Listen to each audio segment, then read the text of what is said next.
ఇప్పుడే జీ5 app download చేయండి. చూడండి మీ ఫేవరెట్ టీవీ షోస్ ఎప్పుడైనా ఎక్కడైనా. నాకు బుల్లెట్ నడపడ వచ్చేసింది. సరే, ఇప్పుడు నువ్వు ఒక్కదానివే వెళ్ళి నడుపు. నేను ఒక్కదాన్ని ఎలా నడుపుతా? వద్దు. నువ్వు ఒక్కదానివే నడిపితేనే నీకు బుల్లెట్ వస్తుంది. కింద పడితే బ్లడ్ కూడా వస్తుంది. ఇవాళకి చాలు. ఏం కాదు, నువ్వు నడుపు, నేను పక్కనే ఉంటాను. నేను పక్కనే ఉంటాను. నేను పక్కనే ఉంటాను. నేను పక్కనే ఉంటాను. నేను పక్కనే ఉంటాను.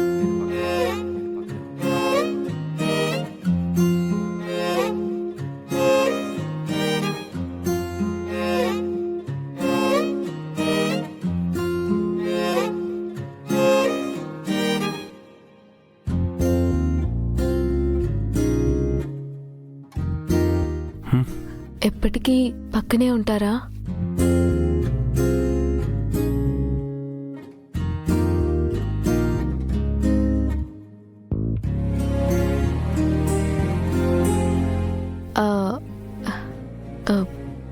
నడక నేర్చుకున్న రోజు పరిగెత్తమని చెప్పడం అన్యాయం.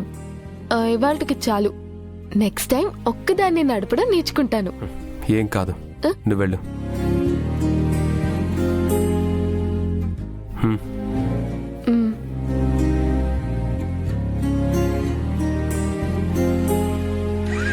చూసుకొని జాగ్రత్తగా వెళ్ళు.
ఏంటి మనోహరి ప్లాను?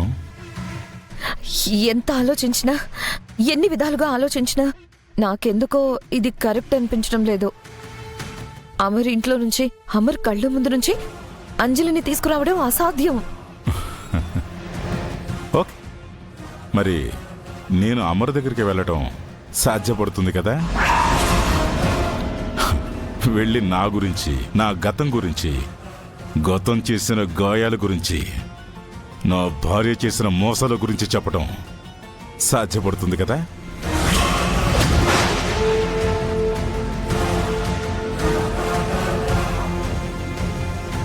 నా భార్య నువ్వేనని చెప్పడం అయితే ఖచ్చితంగా సాధ్యం అవుతుందని అనుకుంటున్నా. బెదిరిస్తున్నావా రణ్వీర్? ముందు మాటలతోనే అడిగాను, నీకే సరిగ్గా అర్థం కాలేదు. నా ఆస్తి నాకు కావాలి, దానికి అంజలి కావాలి. దానికోసం నేను ఎంత దూరమైనా వెళతాను. ఏయ్, అసలు అంజలి తప్ప వేరే ఆప్షన్ లేనట్టు మాట్లాడుతున్నావేంటి? ఇంకొక ఆప్షన్ ఏముంటే నేను ఇంత దూరం రానని నీకు కూడా తెలుసు. చూడు మనోహరి, నాకు నీకన్నా, నీ మీద పగ కన్నా, దుర్గ కన్నా నా ఆస్తే ముఖ్యం. నా ఆస్తి నేను కాపాడుకోలేని రోజు నేను సృష్టించే విధ్వంసాన్ని నువ్వు తట్టుకోలేవు. నా కూతురిగా కోర్టు ముందు చూపించటానికి నాకు అంజలి కావాలి. కాదు, కుదరదు అనకుండా ఏం చెయ్యాలో, ఎలా చెయ్యాలో చెప్పు. ఇంత దూరం వచ్చింది ఉట్టి చేతులతో వెళ్ళటానికి కాదు. కానీ రణ్వీర్ రణ్వీర్ రణ్వీర్ రణ్వీర్ సరే, ఆలోచిస్తాను.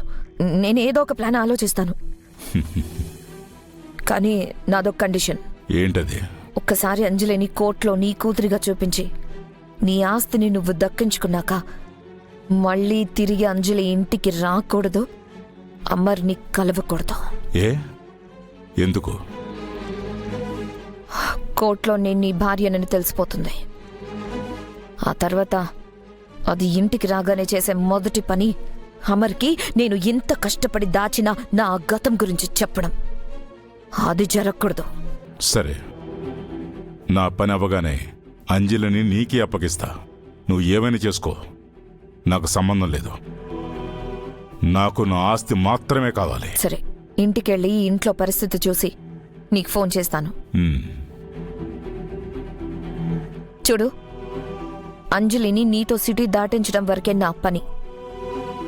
ఆ తర్వాత అంజలి నీ మాట విన్నా వినకపోయినా, నీ పని జరిగినా జరగకపోయినా నాకే సంబంధం లేదు.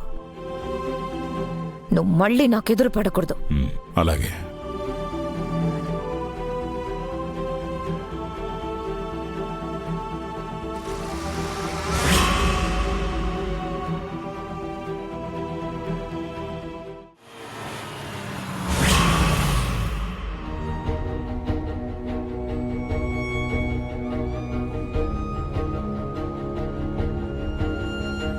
అక్క, ఇవాళ టైం టేబుల్ కంటిన్యూ అయితే మన పరిస్థితి ఏంటంటావు? ఏం కాదులేరా, కొన్ని రోజులు పోతే ఇలా ఏం ఉండదులే. డాడీతో మాట్లాడి మన రెగ్యులర్ టైం టేబుల్ని సెట్ చేస్తావా అక్క? అంత లేదు, కొన్ని రోజులు పోతే అలవాటైపోతుంది. అప్పుడు ఇంత కష్టంగా ఉండదని చెప్తున్నాను.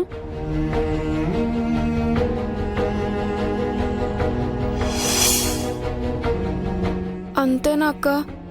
నువ్వు కూడా ఏం చేయలేవా? డాడీ ఒక్కసారి ఫిక్స్ అయితే తాతయ్య మాటే వినరు, ఇక నా మాట వింటారా? అమ్మన్నా ఉంటే అమ్మ మాట అయినా వినేవారు కదక్క. ఉమ్, అమ్ముంటే ఖచ్చితంగా డాడీని మేనేజ్ చేయడానికి హెల్ప్ చేసేది. మిస్ అమ్మని హెల్ప్ అడుగుదామా? వద్దురా, మనకి మిస్ అమ్మ హెల్ప్ చేస్తుందంటే డాడ్ మిస్ అమ్మకి కూడా పనిష్మెంట్ ఇస్తారు. అరెరెరెరె, ఇంతదానికి అంత బాధపడుతున్నారా? హహ, మీరు మిస్సమ్మ టాలెంట్ గురించి చాలా తక్కువ అంచనా వేస్తున్నారు. కానీ చూస్తూ ఉండండి, మిస్సమ్మ పరిస్థితిని ఎంత బాగా హ్యాండిల్ చేస్తుందో, ఎంత ఈజీగా సాల్వ్ చేస్తుందో. అవునక్క, పొద్దున బ్రేక్ఫాస్ట్ విషయంలో కూడా హెల్ప్ చేసింది కదా. లోపలికి పదండి, త్వరగా ఫ్రెష్ అయ్యి స్నాక్స్ తిందురు గాని.